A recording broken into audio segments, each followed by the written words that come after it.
Test, test. Good evening. Good evening. Hi, Sue.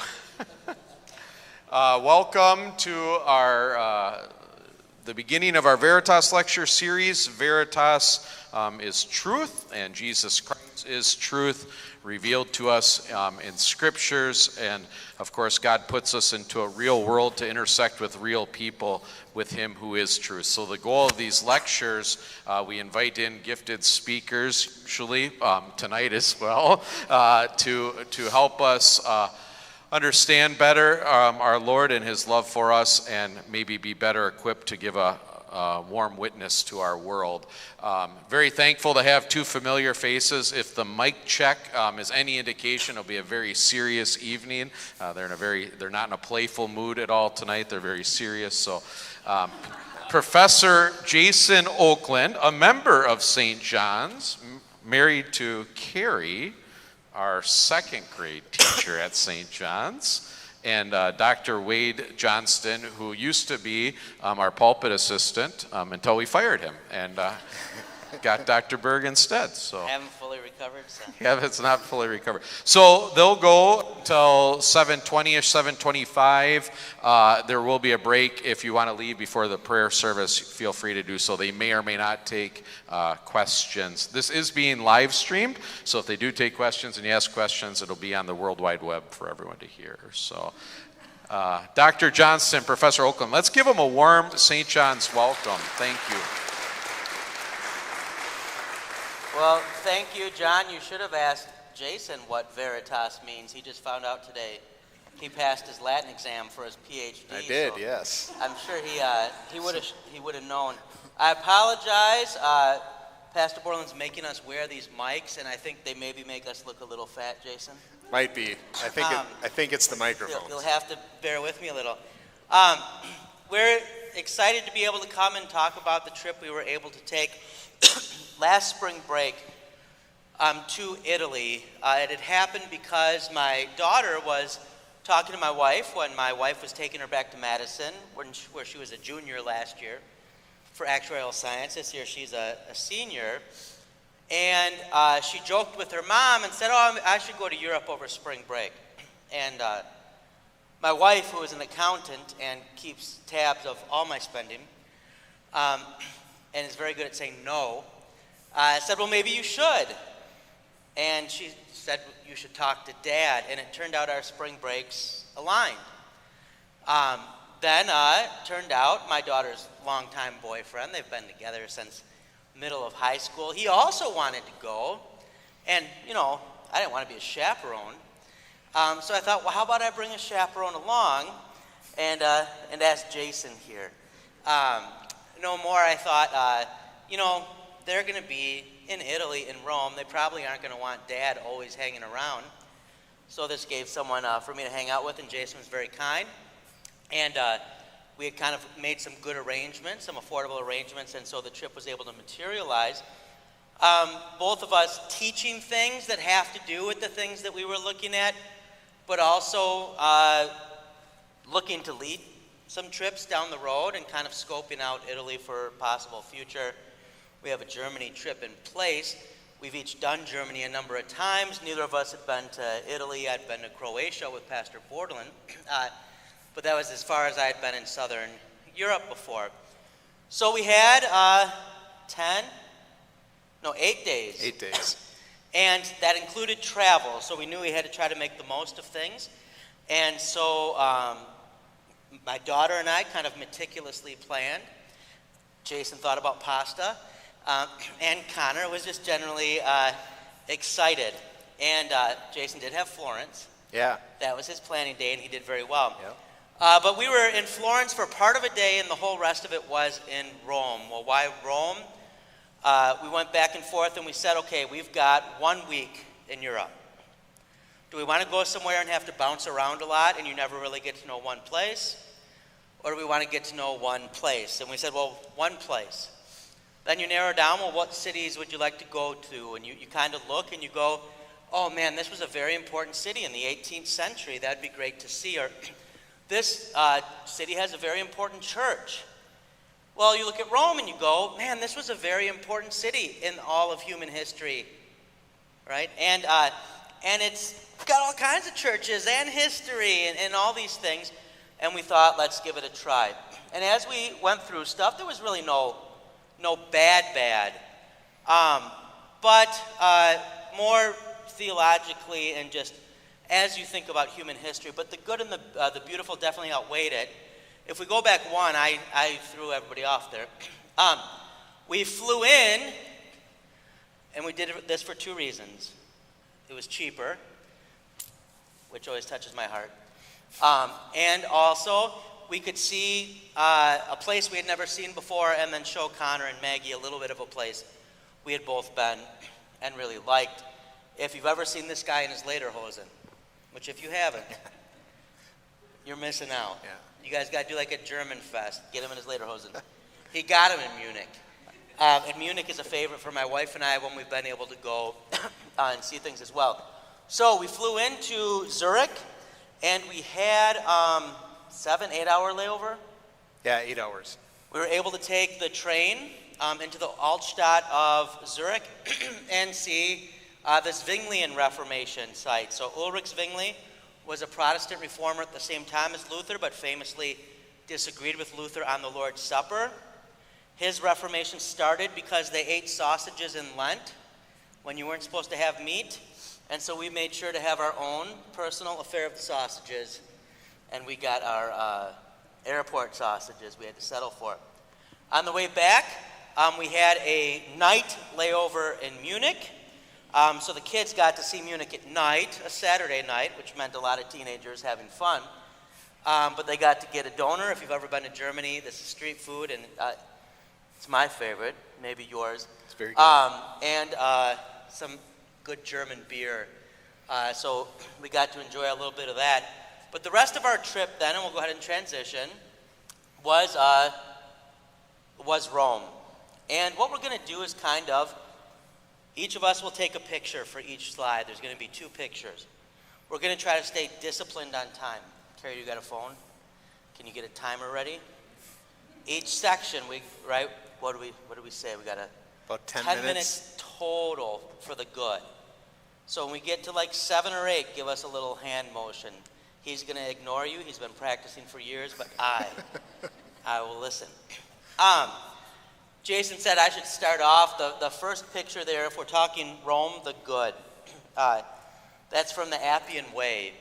And I think for both of us, we've talked about this personally, but also on the podcast and elsewhere. That ended up being our favorite thing, was the Appian Way and the catacombs. We didn't expect it to be. It was kind of like filler on one of the days. This would be something we could go do. But this Appian Way, this is on the road that pretty much everyone would have taken, or most people would have taken into Rome, into the city. And they'd be coming in to see the city. This is St. Paul, St. Peter, probably traveling as they would come in. And you would pass, as you were going, these burial grounds. The pagans called these a necropolis, a city of the dead, because the Romans buried their dead outside the city. The Christians often then gathered there when they were persecuted, but also because they remembered their dead, right, who they would see again in the resurrection. And along this way, you get in Rome, sometimes in the city too, just an old school drinking fountain that goes back who knows how long.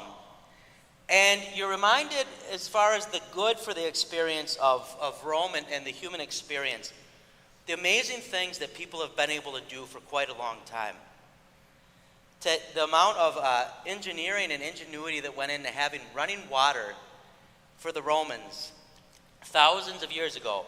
I'm from Michigan. Everybody's heard of Flint, right?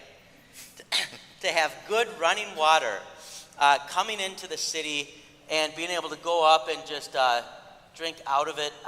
Did you drink out of it? I didn't drink out of it. I did, yeah. Yeah, I didn't trust it.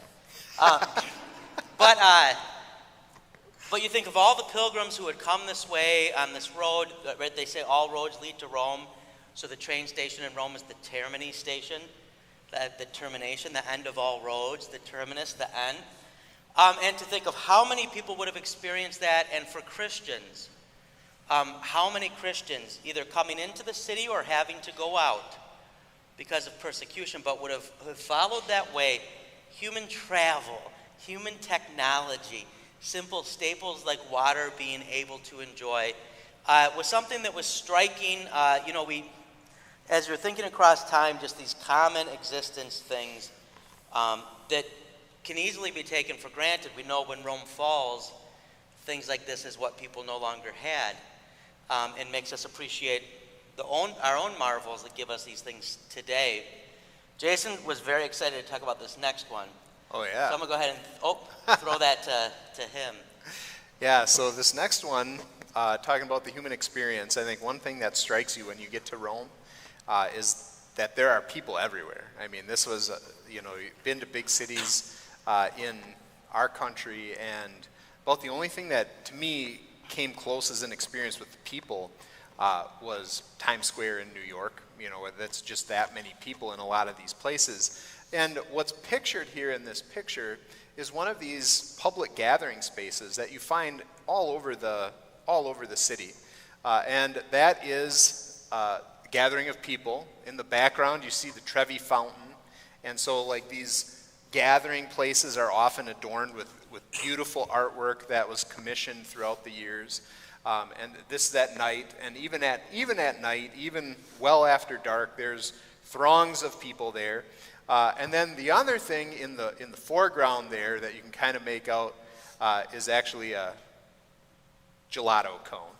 And this guy liked gelato. So it was good. Yeah, I mean, I tried to get pasta in every slide, but Dr. Johnston vetoed that. But hey, we got some gelato here, and there was one right off. There are a couple of places right off the square there. And the other thing, our hotel was a block and a half away from the Trevi Fountain and its gathering space there. So I think, you talk about some of that, the gathering of people. You talk about public art and public space, and you talk about food and living the good life that way. That's just all part of this, the good of the human experience that you get to experience on a trip like this, in a place like this. And if you think about it, what's the common denominator in both pictures? It's water, right? You need water. But isn't this one of the wonderful things about how God has created us? That we're creative, we appreciate beauty. The second one brings water, the same as the first one. Oh, I got caught on here. They both bring water.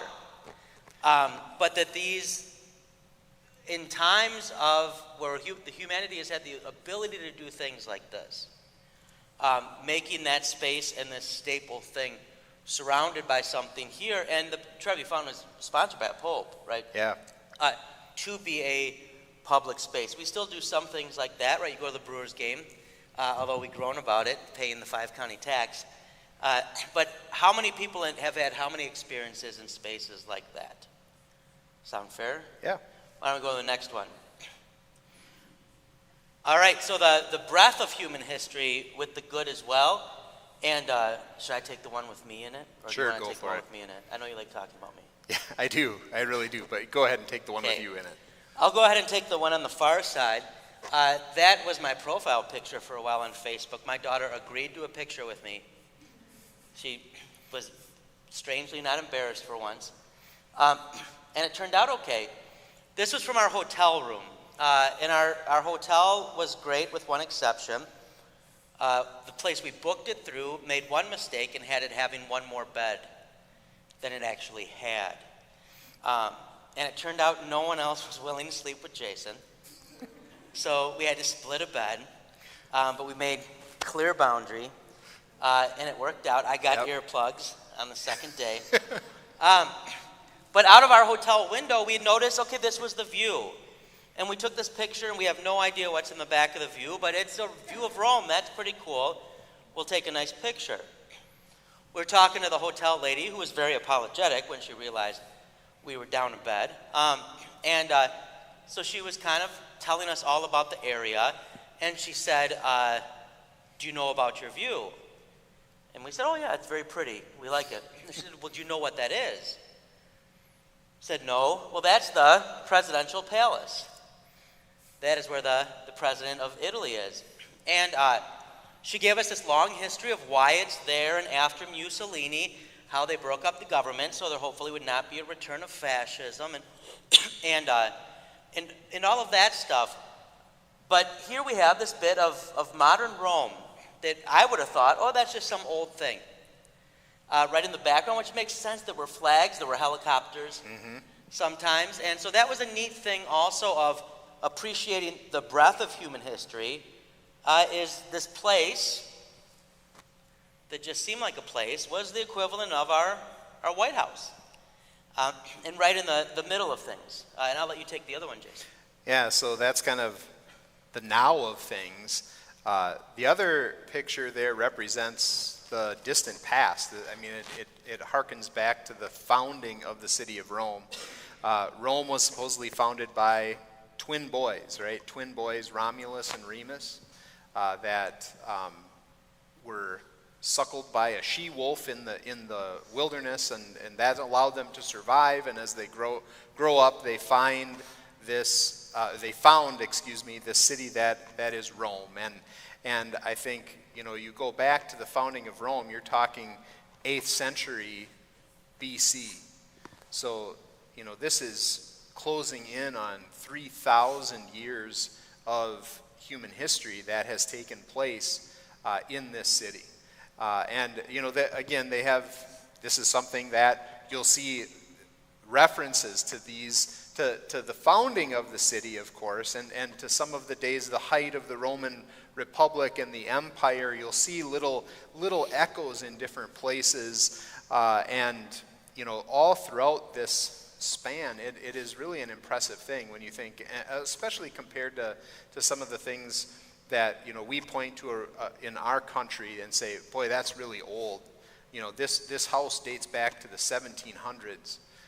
It's 300 years old, and here you're talking about things that are closing in on 3,000 years old. And I think that's one of the things you talk about, the breadth of human history. There are few places in the world like the city of Rome to say the history has spanned that long, and it's been significant really throughout. Not long after its founding, it's a significant city. And it is a major player in the ancient world. It is a major player in church history going through much of the New Testament era. And it's still significant today for any number of reasons as well, dealing with history, dealing with culture, dealing with fashion, there's a whole bunch of things. So I think those are just some of those things that, thinking of human history, this is a good thing to go to Rome and see a bunch of these different references to that history. And I think with this, if we're talking common denominators again, as we look at these two, what comes to mind for me is story. The power of story, right?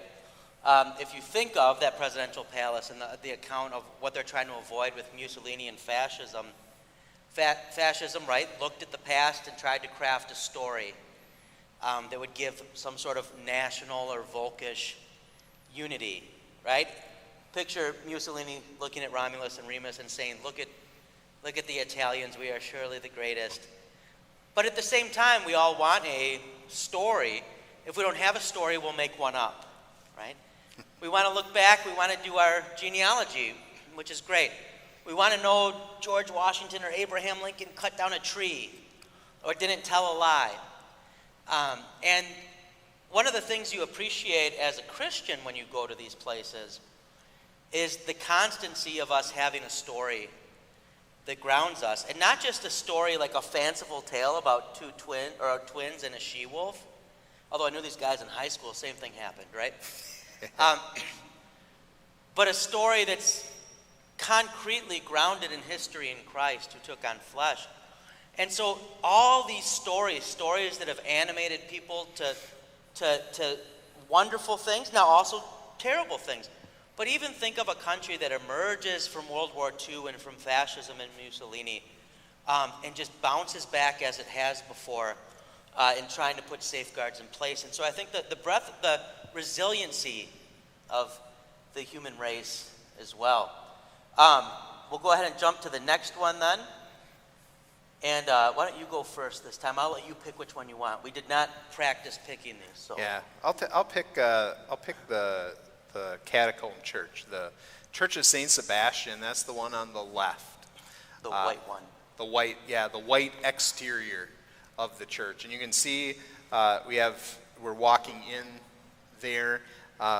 We would have loved to have taken a couple of pictures of the catacombs themselves, but Das ist verboten. yes, that is not allowed because there are still people buried there. They've opened up portions of it for tourism, but at the same time, it's still a resting place and a cemetery, and they want to be respectful of that.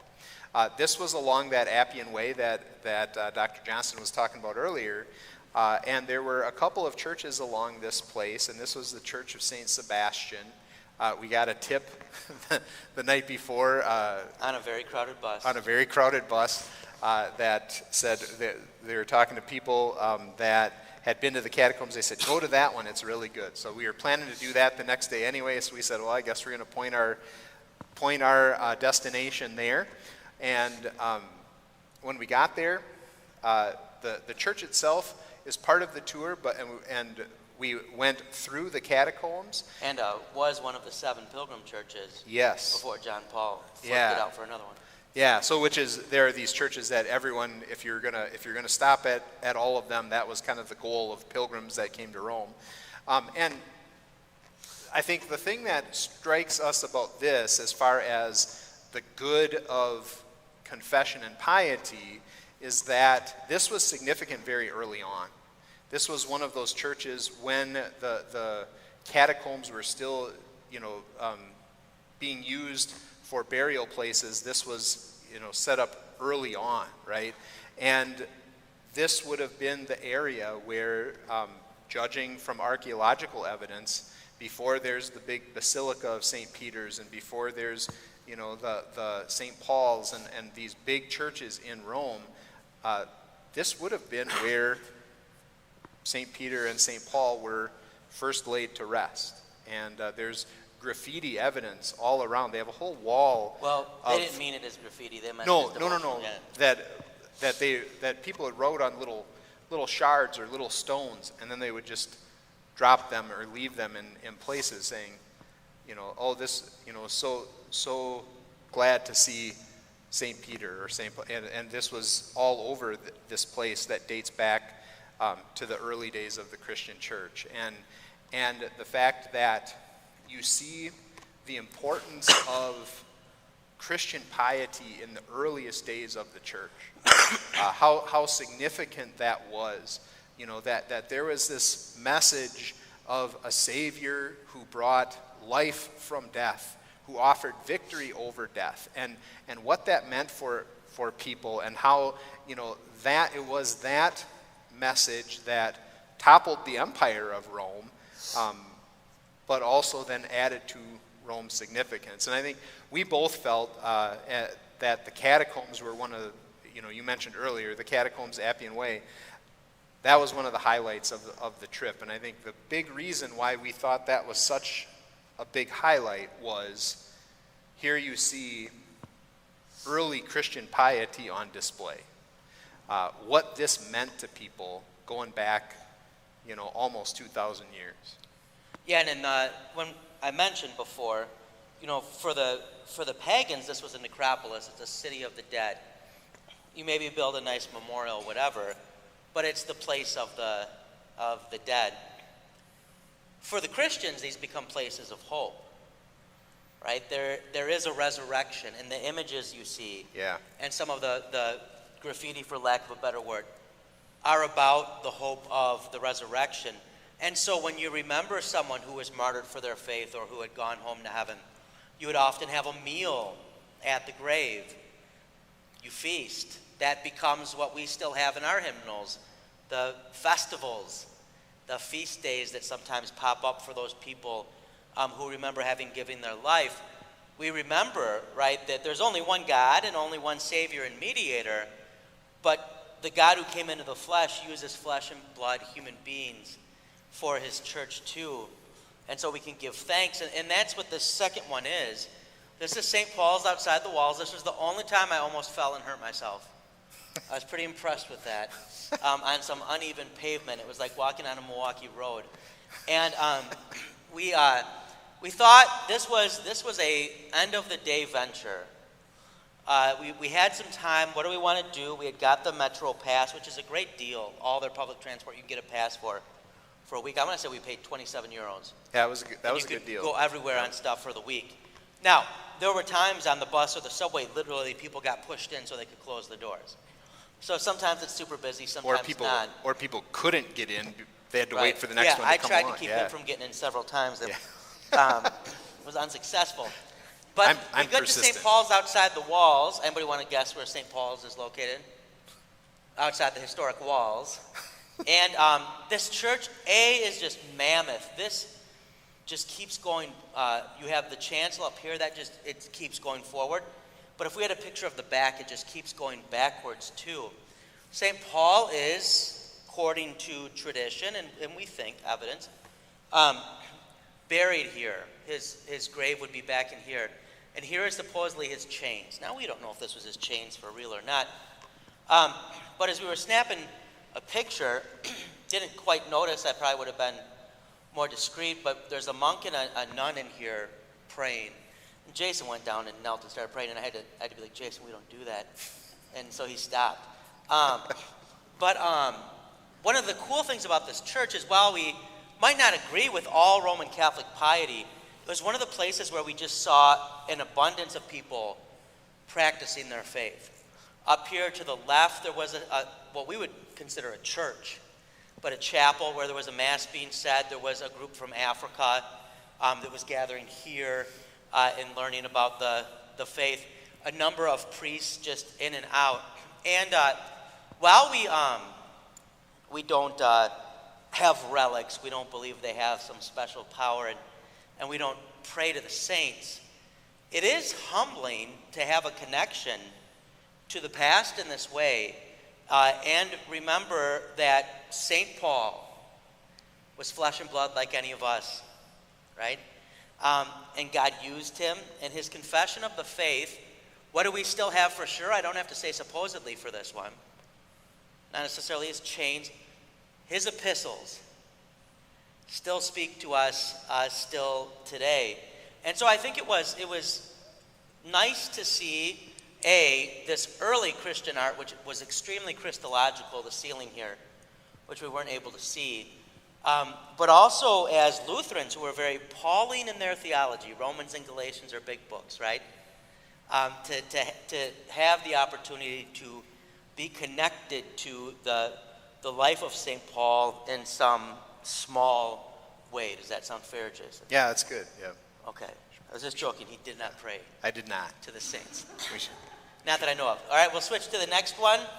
And now we'll get to the bad. And the bad isn't bad to go see. All we mean is that sometimes as you take it in, you're reminded of that human beings can be the best and the worst. Right? All right, Jason, I'll let you pick. I'll take the Colosseum. Yeah, I was hoping you'd take that one. Yep, I was going to say, because I think you know your guy is know on me the well. right. Yep, and the Colosseum, of course. How can that be First, bad? tell them what happened at the Colosseum. The Colosseum. What That did you was do? where I defeated you in battle. No, of course. Jason See, got this is lost in the this is what Colosseum. happened. We lost Jason, and Jason wouldn't pay to have cell service, and so we could not contact Jason. And we Yeah. thought he maybe had a heart attack on the steps, and so Yeah. we looked for Jason for like half an hour. But go ahead with the rest of the story. Oh, but I was the only one that had a key to the He hotel. did well. He did preschool style. He stayed in place, Yep. and then we circled back to that part. yep. Go ahead. Yeah, we figured it out. But yeah, Colosseum, how could that be bad, right? It's 2,000-year-old monument. It's incredible feat of architecture. But then also you think about, well, what is that? What was that used for? And it was used for blood sport, right? I mean, that's what it was. It was people shedding blood for the sake of entertainment, and that's not such a good thing. That's kind of the dark side of human history, and you see that there. And on top of that, there were, Christians that met their death in the Colosseum as well as other places. And so, yes, there are some impressive feats of architecture and sites and things like that, but at the same time, it does call to mind that there are bad things in history that, and bad things in the human experience that are also maybe good to be reminded of, so that we learn the lessons from those things. And I will say, we would have, if we had more room for pictures, this dugout area here, it is amazing all the stuff they have down there for putting on the various shows they would do. Flooding it to do naval battles, having animals that can pop up, gladiators appearing. It was just boggled your mind how they managed to figure all this out with the type of engineering they had. Jason did threaten to fight me blood sport style. Yep. But then when it was time for the battle, he mysteriously got lost. So I thought you had already forfeited at that point. We never. I brandished my umbrella, and that was all it took. The second one I picked, and this is by St. John Lateran, I believe, is where we stumbled on that. And this is St. Francis Assisi, who was a very important monastic leader. The Franciscans are named after him. I had Franciscan nuns growing up, and so I'm used to the brown habit, right? Mostly very good experiences, with the exception of Sister Claude Marie, who was exactly what her name sounds like. I'm sure she was lovely. My favorite story, I probably told it down here before, is my friend, he got a fad haircut. We weren't allowed to get a fad haircut. He got lines.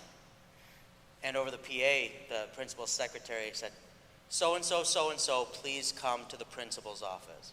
And he came back with a shaved head. She didn't call his parents. She didn't say, how can we fix this? She just shaved his head, and he came back, and he did not have a head made for being shaved. So it was a very clear memory. But St. Francis, famous for rebuilding churches in Italy, famous for wanting to get the papal approval for his monastic order, but also famous for his ministry to the poor and his own practice of poverty. And I would say another, with the experience of the human experience, is Jesus said, the poor you will always have with you, and you will be reminded of that in Rome, as in any city too. We arrived very late at night into the Termini station, and it turns out when there's like hundreds of buses, it's really hard to figure out which one is yours when it's super dark. But you get outside the station, and as in many stations in Europe, and I would say here, if you've been to Union Station, Chicago, or the intermodal station, and I love trains and buses, so don't stay away, but there's evidence, right, that the poor you will always have amongst you. And so even in a city of such beauty and riches historically, we remember that there's always been those who've gone without much of the population historically, who got their bread and they got their circuses, but maybe not much more. And then we also got garbage pizza by the Vatican. Yeah, everyone thinks, Italian food and everything is awesome and great, and it was for the most part, but this was worse than most pizzas you'll get here. My knee that I had destroyed a few years ago because I can't walk downstairs was tightening up, and so the Vatican Day for me was just miserable, but I was trying to be a trooper, and I bought, for some reason they sell ibuprofen in 12 packs. I don't know whoever only needs 12 ibuprofen. So I was just popping these bad boys. But by the end, I'm like, oh, we're sitting down. There's a pizza place right across the street. It must be good. It was the worst pizza. Every other meal we had was great. Yep. But just a reminder, there's also people willing to take advantage. There always will be. I'm going to buy a pizza place right by the Vatican and then sell garbage pizza to stupid Americans who are throwing money at our 12 packs of ibuprofen. All right. The bad, the breadth of human history. I don't think we have to spend a ton on this one. Right. But I'll let Jason explain. But the first is Sennacherib from the Bible, you might recall. The second, anybody know what that balcony is? That's the Mussolini balcony. So if you ever see any pictures of Il Duce back in the day, giving his speeches, doing this, that's the balcony where that would have. You wouldn't know that today from how it is, but that would be the balcony, and it's right by the altar of the fathers now, which is a very prominent square. You can see why he chose that. I'll let Jason unpack that, and we'll get to the beautiful. Yeah, the snack rib, that one of the things in the Vatican Museum, they had a whole lot of historical things, including some from different exhibits that highlight different biblical stories. And again, one of the bad things they're talking about, the Battle of Carchemish and the role that played in the Babylonian captivity and some of these things.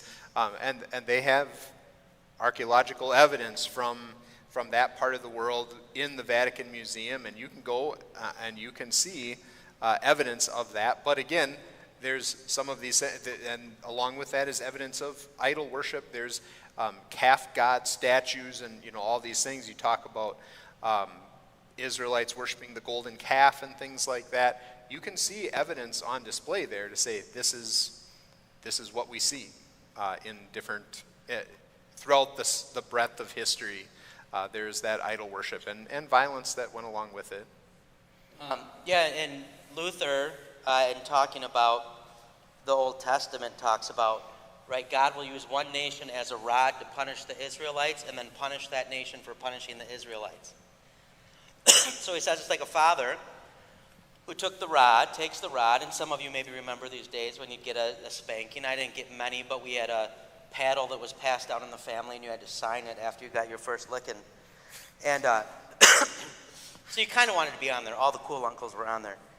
And but right, the father takes the rod or the paddle, and he disciplines the child, but then with tears in his eyes, he throws the rod across the room and says, "You stupid rod, how could you do that?" And so you think of the Babylonians, the Assyrians, these people that were all about state power, if we're going to be anachronistic and talk about it that way, about the elite's power and this raw state power and what that did to the Israelites, including those of the true church who were in their midst. We think of the 20th century and all that the church endured, and so many endured, and especially the push towards just power politics, which we see in our own day too, right, the temptation to that. And the reminder of how easily people can fall into that and the damage that can do, I think, was powerful. All right, we'll do one more of the bad. We had that. We'll go to the next slide. What did I messed up here? Okay. Confession and piety. Jason, you agreed this could be both the good and the bad. Yeah, it can, yep. Anybody know what the church is? St. Peter's Basilica. It's the big church that whenever there's, right, a big papal thing, that's where it's taking place. I know for me, I can't say for sure for you, this was my least favorite church. It's right you take up it there. in, it's striking, it's huge. Yeah. But the reason was, and you can see here on the right, this is a picture Jason took and captured well. It's more monumental to the important men of the church throughout history. And of all the churches we were in, it was harder. A lot of the churches, even if I didn't agree with all the piety happening, I could still get a good sermon. Because in the art and the statuary, Christ was preached. And part of it is, it's not that it's not there, but St. Peter's is so big, it got easy to feel lost in. And then, right, the transcendence of God is emphasized. Look how big and high this is. And God feels other. And it made me miss my own little home church with 100 people and cramped seating with the sound system that's always cutting out and pastor giving us the word in the sacrament. And so it's not that it's definitely worth seeing. Yes. But for me, it just seemed, I didn't feel like it was a place that brought me closer, right, to the means of grace. And part of it was the fact that there was noise up front, and we were like, who's making all this noise in church? Well, there was a mass going on, but you would not have known until you got all the way up there. and there's just a few people. Meanwhile, I didn't see this anywhere else, but in there a ton. People with selfie sticks taking videos of themselves, whatever else. And part of it, I couldn't blame them completely because the space almost seemed to cultivate it, right? And so that's why I put that there. Not that it's not worth seeing. Would you say similar, or? Yeah, I would agree. I mean, that we walked in, it's like, oh, they have some nice background music playing. Like it sounded like a CD was being piped in, and then as we get farther and farther into the church, it's like, no, there's something going on. And then finally, when we get to the front, it's like, no, oh, I guess there's actually a service going on, but you would never have known. And so that was just one. Yeah, I think it was more display piece, show piece than piety, than faith in action. And I think the other thing, kind of that, we see, you can see all sorts of beautiful pieces of artwork that very clearly confess Christ and the gospel. But one of the things that we included here, the other art piece, is that, it's the Pope is on, and I don't remember which one it was. It's been, and that's not a modern piece in the sense of that Benedict, it's just there were 16 of them. Yeah, right. But this idea that, especially in some of the later pieces of art, the ones that are a little more in the last few centuries, you got the feel more so of this is glorifying the people who were doing these things rather than what it was they were doing. Which is that's not that it's... Political rulers historically have built monuments, some of them great to themselves. It's odd to have in church. Yes. Yeah. And I think just the message, that one seemed to radiate a message of power and authority as opposed to the themes of the gospel. So that was just kind of the thought of that type of artwork. All right, I'm going to throw this one at Jason, but I will say my daughter hates that we both wore satchel bags around for these days. She finds it terribly embarrassing. But I would consider us both bag connoisseurs. Oh, yeah, right, and yes. They worked very well. They did. The human experience, Jason, this was your jam. Why don't you go ahead and throw that? Yeah. You got like 1 or 2 minutes. We got to keep moving. Right, exactly. La Dolce Vita, man, that's the beautiful thing, the sweet life, right? And that Maggie was kind enough to allow a picture with me as well as this is the last meal that we were going out for while we were in Rome. And we went to a nicer place and we, kind of did the full boat thing. We did, appetizer, we did a couple of wines, we did the main course meal, we got dessert, and had a great waiter who was just, living it up and calling Wade Papa and all this stuff. It was great. Boba or something? Yeah, I don't even remember exactly what it was. So I thought he was trying to rip us off because that's the Detroiter in me. I immediately go, this guy's being nice to rip us off. Yeah. But Jason was right. The guy was just nice. Yeah, he was just nice and gave us free after dinner drinks of limoncello. And so I mean, if you want to do that La Dolce Vita sweet life living, that human experience, you can find that in a place like Rome on a trip like that. The food, the drinks, the gathering together with the people that you're with, that's a pretty cool thing. And for this being spring break time when it was not warm in Wisconsin, this is the Piazza di Navona or Navona. These spaces where if you want to sit outside and enjoy the day, just a reminder of the joy of that in the human life. All right, we'll keep going. I'm going to take this one, Jason. Go for it. Okay. Jason hit on this. This was one of the coolest things to me.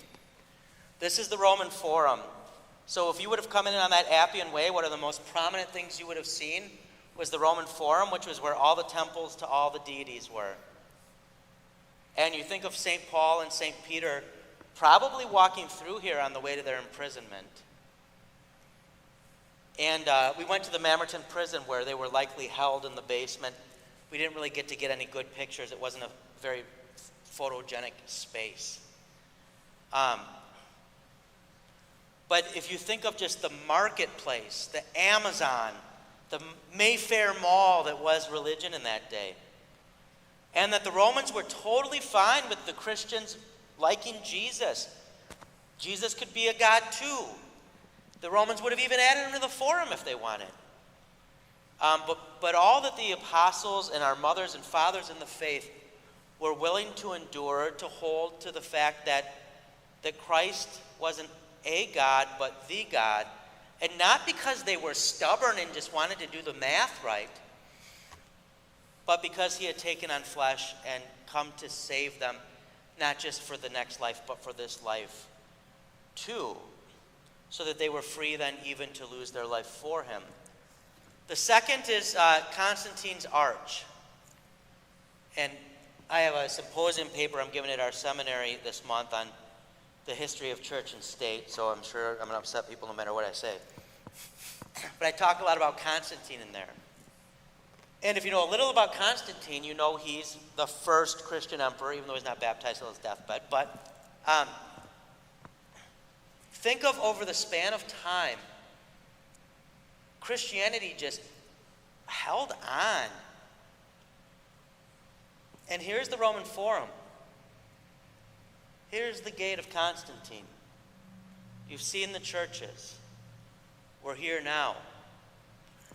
The beautiful of the breadth of human history, that God has brought his people through it all. And in unanticipated and amazing ways.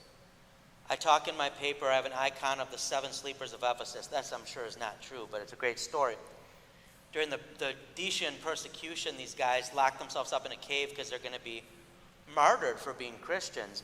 And a deep sleep comes over them, and they sleep for centuries. And when they come back to, there's now a Christian emperor, Theodosius. And they come out, and there's just crosses everywhere, and everyone's talking about Jesus. And they go, what in the world happened? We sometimes get caught up as Americans. We like to think of history in decades. We don't do much more than that.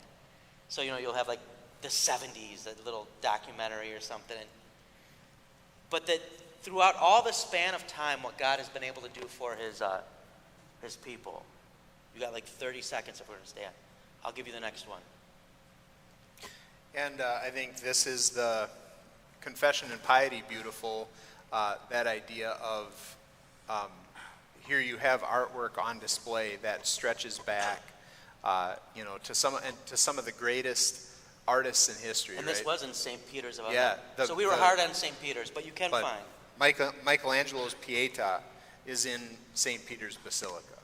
And it's hard to get a great look at it because there are people just thronged around it. But, this is one of the greatest sculptures in at least in Christian art, but in art period. And then, some of these other, the artwork in some of these other churches, some of these churches date back to the medieval time, almost to the beginning of the empire, Constantinian, the Christian empire, part of Rome. So you see art that has been there a long time, art that clearly focuses on Christ, that clearly points to the gospel, and that is just a cool thing to see that on display. And this church, maybe you can just briefly tell them, Jason. So I wanted to get up and get coffee because I'm kind of insufferable as I am, but especially I didn't sleep for like the first day and a half. I can never sleep after jet lag, so I just have to. So I got up and I'm researching. I'm like, okay, we're going to go to this coffee shop and get our coffee. And the place was just way too busy. I wasn't going to wait in a line, whatever. So we'll figure we'll just keep walking. And we're walking and we see this church. We have no idea what it is. And we say, why don't we go in and see what it is? And I'll let Jason tell you what we found. So yeah, we were just happenstance. It's the Church of Saints Philip and James. So 2 apostles. This would be James the Less. And St. Philip, buried in this church. This was the only time we saw this church open. All the other times we walked by it, it was closed. But we were able to go down. We were able to see the crypt. There was the tombs of 2 apostles. Thankfully, this guy, Latin expert, if you didn't hear, passed his exam. Yes. Is able to be like, hey, this says St. James. I wonder if that's the apostle. We might want to look in on this one. And that was good. And I think it took the kids back because we were just walking around and they probably thought, oh, we're ducking in here. Why don't we go do something else? And I think getting in there and then realizing the history of the place that we just happenstance walked into struck them too. We are part of a beautiful old thing that's forever young. Right? The Christian church, a beautiful old thing that's forever young. And I think that was part of the power of Rome too. I'm used to Northern Europe. I did PhD studies in the Netherlands. Their churches are kind of depressing because of Calvinistic heritage, and they just got whitewashed. Been to Germany tons for research or travel. I love me some German churches. They're my favorite for the testimony to word and sacrament that you find inside. There's one now. Yeah. But a different experience in Rome to be able to see these places and the history attached. I'm going to stop talking so we can have some questions and answers for a couple minutes. I'm going to throw to Jason. You can briefly do your shtick if people are curious about the Germany thing. Yeah, so one of the things like Wade mentioned, we're going to be leading a trip in the spring of 2024, the 13th through the 23rd of May, going to Germany, doing Luther lands, and that will be, I would say, a similar type of thing where we'll get a chance to see, these things that speak to human history, these things that speak to piety and confession, things that speak to living well and the importance of the Christian experience that we share. So that's something. If you're interested, you have questions about that, have an interest, you can certainly talk to us. And we're about half full right now in our group. We've got room for more. So that's maybe. Pastor said there's flyers in the back. Or yep, you can flyers go to in the back. Yep. The podcast website, letthebirdfly.com, and there's information. This guy, he's done a couple of these trips where you do the bus, you get the nice meals, everything's all included. Yep. I've gone where I stay in a hostel with other people for like €10 a night. Share a bed and with I a eat guy. pretzel bread and donut and survive on that. So I'm excited to experience a little bit of the good life, because he just, every time he goes, he comes back with like lederhosen and a story about Rouladen or something. And so right. We will see. With that being said, we have a few minutes for questions, and then Pastor Borland will tell us to stop so we can go to Compline. But any questions? If there's not, that's fine, but want to give a moment for it. Yes? Are there any references in the Old Testament to Rome? It's a very good question. I would say the closest would be when some Old Testament prophecy talks about empires. It's usually understood that Rome is one of those. But I'm trying to, you would have, the Romans push back the dating of the founding of their city because you want a good origin story, but they wouldn't have been so much on the map at the time of the minor prophets. Yeah, Daniel probably is the one that comes the closest, Right. but not by name. Yeah. Very good question. Yes? The time period for the... Oh, for Constantine. It's 325 when Constantine makes Christianity tolerated, or a legal religion. Basically, the early 300s, so 4th century, is going to be when he comes to power, and then he's going to have a nice long reign after that. So mostly 300s, which really, if you think, is astounding when Christ, probably in the 30s, is raised and ascended. In the span of history, that's a pretty quick turnaround. Although that's also how old America is, so not super quick. So Vatican City's sovereignty, Yep. was it real obvious when you were crossing in and out of it? Is it like gated? Or? No, I would say it was somewhat obvious in the sense of like signage, and you just saw more people in religious orders walking around, but I don't think I saw any barriers other than the Italians love bollards, those things that pop up and I became a fan of bollards. But I did not otherwise notice. No, I would say you're probably most often going to walk from one to the next without even really realizing.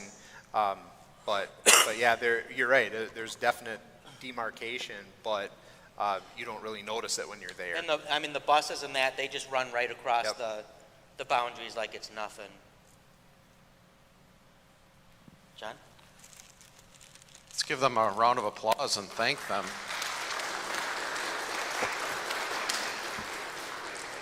I thought Wade would tell his favorite European travel story when we were on a bus in Croatia, which actually wound up being a school bus. A bus. I mean, and the two naughtiest boys on the bus, like hanging kids like backpacks out the window.